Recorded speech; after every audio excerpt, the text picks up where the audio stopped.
নমস্কার, আমি বন্দনা। আমার কিচেনে আপনাদের সবাইকে স্বাগত জানাই। আবারও এসে হাজির হয়েছি ঘরোয়া উপকরণে এঁচোড় চিংড়ির একটি রেসিপি নিয়ে। দেখে নেওয়া যাক আজকের এই রেসিপিটি। চিংড়ি মাছ দিয়ে কচি এঁচোড় রান্না করতে এখানে আমি নিয়েছি একটা ছোট সাইজের এঁচোড় আর নিয়েছি চিংড়ি মাছ। মাছ আমি খোসা ছাড়িয়ে পরিষ্কার করে ধুয়ে নিয়েছি। আমি মাথা সহ নিয়েছি, আপনারা চাইলে চিংড়ি মাছের মাথা বাদ দিয়ে দিতে পারেন। সবার প্রথমে আমি এঁচোড় কেটে নেব।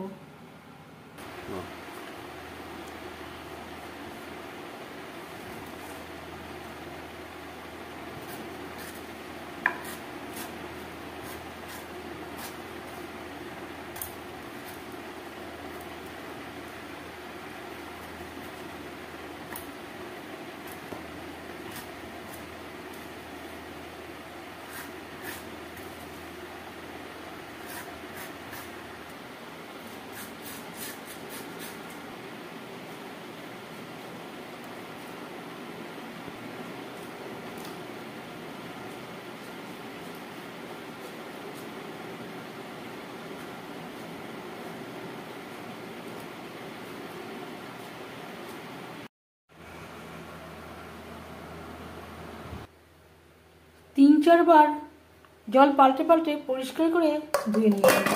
এবার আমি এঁচোড় সেদ্ধ করে নেব।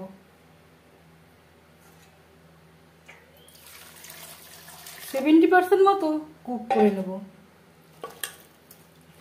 আপনারা চাইলে প্রেসারেও একটা সিটি দিয়ে নিতে পারেন।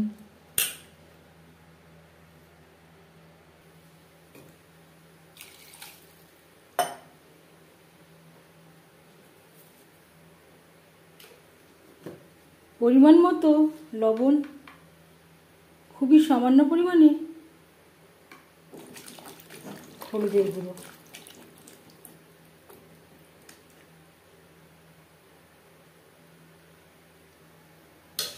আর দিয়ে দেবো টমেটো।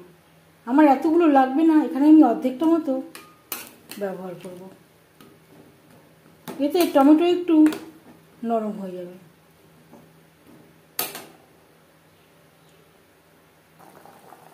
বেশ ভালো করে ফুটতে শুরু করে দিয়েছে। এভাবে 3-4 মিনিট ফুটিয়ে নিয়েছি। গ্যাসের ফ্লেমটাকে লোতে করে দেব। ঢাকনা চাপা দিয়ে 60-70% সেদ্ধ হওয়া পর্যন্ত অপেক্ষা করব।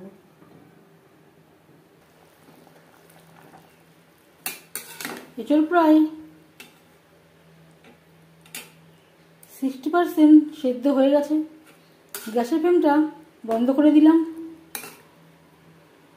এর থেকে আমি জল ঝরিয়ে নেব। এঁচোড় থেকে জল ঝরিয়ে নিয়েছি।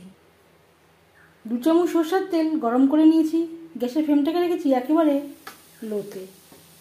আর দিয়ে দেব লবণ হলুদ। অবশ্যই লোতে রাখবেন, না হলে রেড চিলি পাউডার ও হলুদের গুঁড়ো দই যাওয়ার সম্ভাবনা থাকতে পারে। আর দিয়ে দিলাম চিংড়ি মাছ। মাছ থেকে আমি বেশ ভালো করে জল ঝরিয়ে নিয়েছি।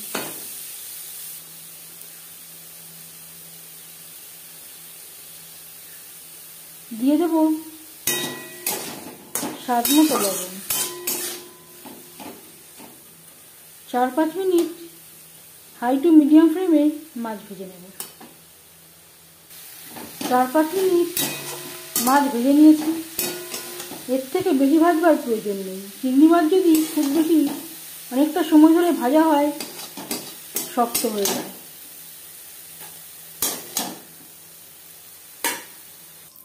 মাছ ভেজে নেওয়া কড়াইতে আবারও তেল দিয়েছি। ফোড়নে দিয়ে দিলাম একটা তেজপাতা, 5 ফোড়ন। 15-20 সেকেন্ড 5 ফোড়ন তেজপাতা ভেজে নেওয়ার পর দিয়ে দেবো পেঁয়াজ।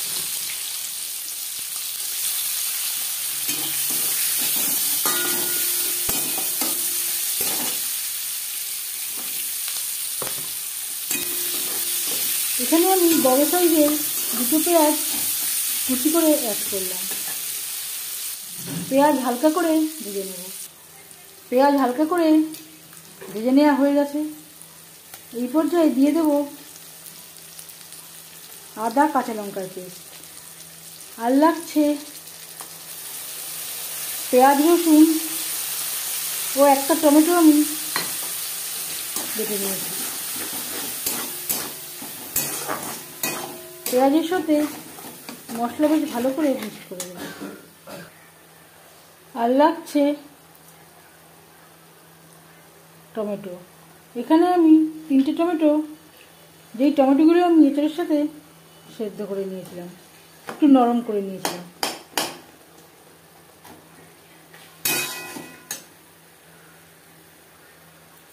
স্বাদ মতো লবণ, এর আগে একবার লবণের ব্যবহার করেছি, সেটা মাথায় রাখতে হবে। 1 টেবিল চামচ জিরে গুঁড়ো, পরিমাণ মতো হলুদের গুঁড়ো। মশলার সাথে গুঁড়ো মশলা বেশ ভালো করে মিক্সড করে দেব।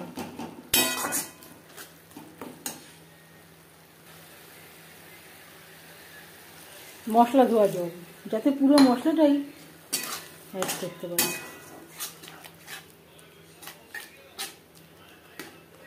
4-5 মিনিট মশলা বেশ ভালো করে কষিয়ে নেব। 4-5 মিনিট মশলা কষিয়ে নেওয়ার পর দিয়ে দেব এঁচড়। মশলার সাথে এঁচড় বেশ ভালো করে মিক্স করে দেব।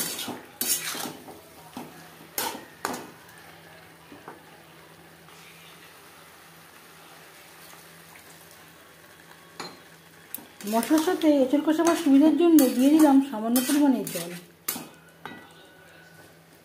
আর দিয়ে দেব আলু। আলু আমার কাছে সেদ্ধ করা ছিল,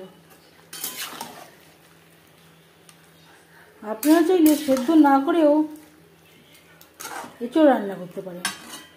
সেক্ষেত্রে অবশ্যই এঁচড় আলু আগে অ্যাড করবেন।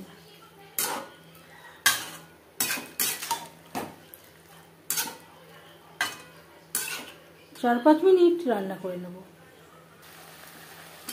রান্নার স্বাদ অনেকটাই নির্ভর করে মশলা কষানোর উপর। লো ফ্লেমে যদি অনেকটা সময় ধরে মশলা কষানো যায়, রান্নার স্বাদ খুবই ভালো হয়।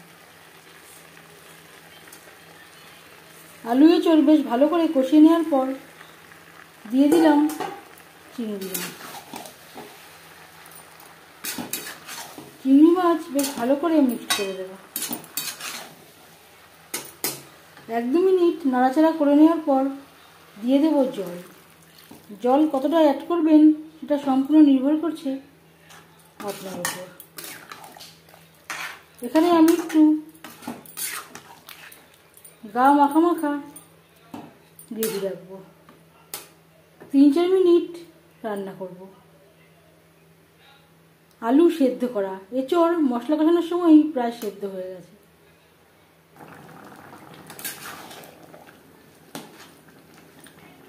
এবার যাচ্ছি ফাইনাল স্টেপে। সবশেষে দিয়ে দেব 1 চামচ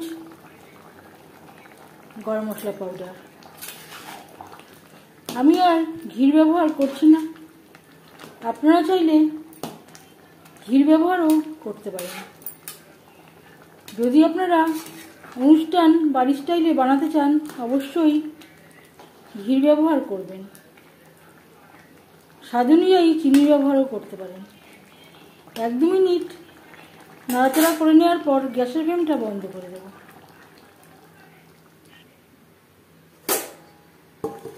10 মিনিট ঢেকে স্ট্যান্ডিং টাইমে রাখবো। ঘরোয়া উপকরণে এঁচড় চিংড়ি রেডি। এই এঁচড় চিংড়ির রেসিপিটি কেমন লাগলো অবশ্যই জানাবেন কমেন্টের মাধ্যমে। যদি এই রেসিপিটি ভালো লেগে থাকে, লাইক করবেন, শেয়ার করবেন, সাবস্ক্রাইব করবেন আমার চ্যানেলটিকে।